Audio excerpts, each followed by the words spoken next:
Yes, I've been waiting for this. I've been waiting for her to recite her mantra again. This is all mine. No one will steal it. That last line, I know what it is. I'm an intellectual. There we go. Whoa, Jung Won's mom forgot her passcode. Wait, hold up. Is that a symptom of Alzheimer's? He got a rim box. He was gonna propose. He was gonna propose. Yo, wait. First, that better be a ring in that box. And also, he may be upset, if not sad, or both, right now, but Gyeo has a very good reason why. This episode was definitely worth the 1 week wait. I mean, this episode went from cute to fun to funny to, oh my gosh, towards the end. Especially with Jung Wan. I think we can all confirm what was he about to do. So at the beginning of the episode, it starts off nothing shocking, nothing surprising, just everyone is at work doing what they had to do. They were working or driving to work. What I love about at the beginning of the episode was the scene between Hongdo and Mina. Hongdo, yeah, he didn't wash his hair. We don't know how long. To be honest, I don't want to find out how long. But Mina says, well, just as long as it's not itchy. As he proceeds to follow her wherever they had to go, he itches. I'm like, dude, go wash your hair. So first, let's talk about our cute couples, and then we get to the oh my gosh moments. Now first, let's talk about Mina and Seokyeong. She was very perky. She was very upbeat and bright in this episode. Every time she saw Seokyeong, like, hey, what's on the menu for lunch or dinner? Or, hey, let's have breakfast. How did you know I was on duty? You just told me just now. And yeah, she was very upright, very perky. And then she bumped into Seokyeong's mom. It was kind of funny to see her at lipstick like that. And Mina did apologize, but the mom kind of made this situation kind of get out of hand. And I'm glad Jungwon's mom was there to really calm her down, you know? But, I mean, if the storyline does lead to Mina and Seokyeong dating and then eventually getting married. Next for Ikjun and Song Hwa. First off, Ikjun and Woo Joo went camping. Song Hwa went along. I mean, it was her camping equipment. And what's funny was when they were eating ramen, Ikjun goes, yeah, your mantra. And then she goes, man, don't bring that up. This is the weekend. I can do whatever I want. And just seeing these two hang out and talk, they look like a married couple. They look like a husband and wife going camping with their son. And speaking of Woo Joo, he was feeling a little down. He did had a fight with Monet the night before. That's why every time we would see them camping, you would see Woo Joo like this the entire time. And man, just the fact that the writers brought up Woo Joo having a fight with Monet, kind of like breaking up. It shows that Woo Joo is growing up. Man, that little boy is, oh man, he's growing up. For Jungwon and Gyeo, it's always cute after cute. There's really nothing disappointing about this couple. That one scene where they were eating, Jungwon put out his hand, Gyeo put out her hand, turned into a handshake. But then he put out his hand again, and then she understood, just holding hands and eating. And that one scene towards the end, I kind of know I'm skipping around, but that one scene where Gyeo, she was working late and she was sleeping and her neck was like this. And then we see Jungwon standing next to her, having her head lay on his side. And he's just, come, can this couple not get any cuter? Then after showing us Gyeo and Jungwon acting cute, they give us Junan being alone.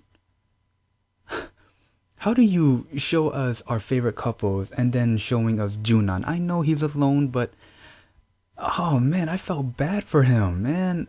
Plus he does need to go grocery shopping, but man, I felt so bad for him.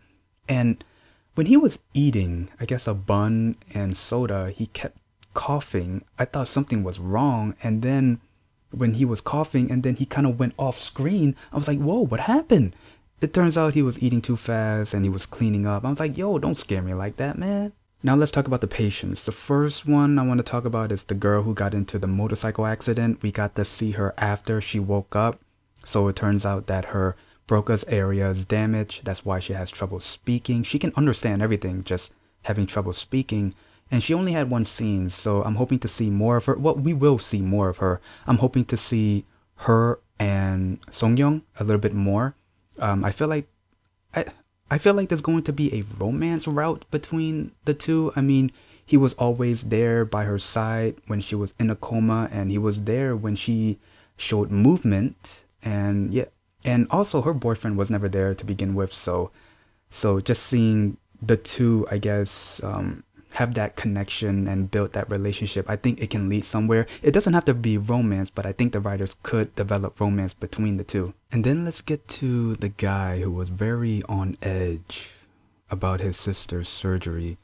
So first, when he went to Ik-jun and really was upfront and kind of taking it too far, he was like, make sure you get a lot of sleep, don't drink, fighting and all of that.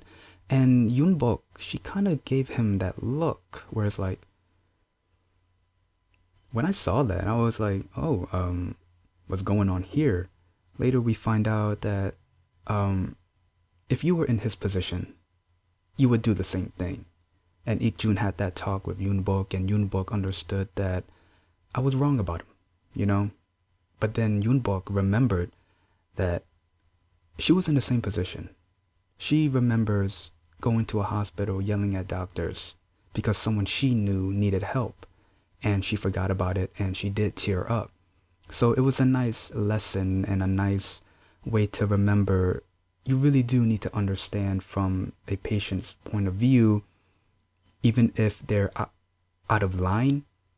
At the end of the day, put yourself in their shoes and you'll understand. Then the elderly woman who had a stroke. So first she was brought into the ER.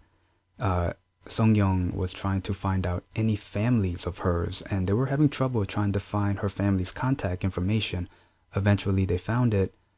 It turns out one of her family members is her son, the security guard, the one from earlier who said hi to Ik-jun when they were eating. That was his mom. So listening to his story, it was the first time he's seen her in 30 years after she divorced his father. And just listening to his story, how he wants to really act like a son one last time. And he did, and decided to donate her organs to other people who may need help. And just seeing him really ask Ik-jun, because he trusts Ik-jun, am I making the right decision? And he says, yeah, you are. You're saving a lot of lives. And man, just listening to his story was definitely a tearjerker. To me, that was the first oh my gosh moment. But then after that, it was just oh my gosh moments after the next. The first one, when Ik-jun and Junan were in the car, they were headed to their reunion. Ik-jun got a call from Woo Joo. You know, they were talking, and then we hear Ik-sun's voice. And Junan was in the car listening. I thought Ik-jun was going to say something. It looked like he was going to say something. I mean, just look how he was moving his head, like basically the movement he always does. But just the fact that Junan heard her voice was like, oh my gosh. Now let's get to Gyeo's and Jeong Won's last scene in this episode, because this was the most shocking. Also, their moms too. First, Gyeo was in a taxi to go meet up with Jeong Won. She receives a call about her mom being hurt and she needs surgery, and they called her to get her consent. Then we see Jeong Won's mom trying to put in her passcode to unlock her door, but she forgot. Correct me if I'm wrong. Please correct me if I'm wrong. Is that a symptom of Alzheimer's? If it is, yo! And then we see Jeong Won waiting for Gyeo, receiving a text from her saying, hey, I'm sorry, I'm leaving for Gwangju, I'll tell you all about it later. And right next to him, we see a ring box. he was about to propose. Yo, this episode was definitely worth the wait. Just the shocking moments was worth the wait. As much as I love the cute moments of our cute couples, but the shocking moments, just Jeong Won looking like he's about to propose. I think he is. If not, I'm gonna be very upset. Seeing Jeong Won's mom looking like she's about to have Alzheimer's. Here's the thing, the actress portraying Jeong Won's mom, she's the grandmother in Startup. She goes blind. Her character goes blind in Startup. Now in Hospital Playlist, her character is losing her memories. I cried in Startup when the grandmother went blind. I think I'm gonna cry in this one once she really loses her memories, and I am not looking forward to that. For Jun Wan, we barely saw him. I guess the most we saw him in this episode in one scene was sort of towards the end of the episode when he was talking to the lady who wanted to do something for her baby, but then he kind of convinced her, hey, you've done enough. This is not the right path for your baby and whatnot.